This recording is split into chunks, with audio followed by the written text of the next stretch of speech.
Breaking news. The Directorate of Public Prosecution has approved graft charges against 2 governors, 1 current and 1 former, and launched new probes into others.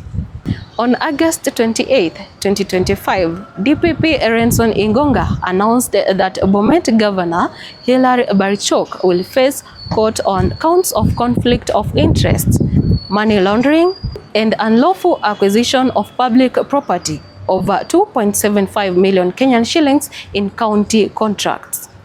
He'll appear alongside Evans Korir, director at Chemasus Construction. Also in the spotlight is former Bungoma Governor Wycliffe Wangamati. He and several county officials are charged over alleged embezzlement of 70 million Kenyan shillings via tenders. The DPP also ordered further investigations in Kiambu and Marsabit.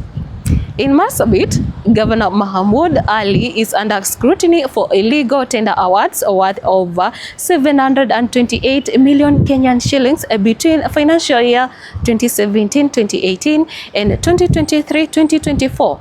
Meanwhile, in Kiambu County, Governor Kimani Wamatangi is being probed for possible conflict of interest tenders linked to him and his family during his Senate tenure.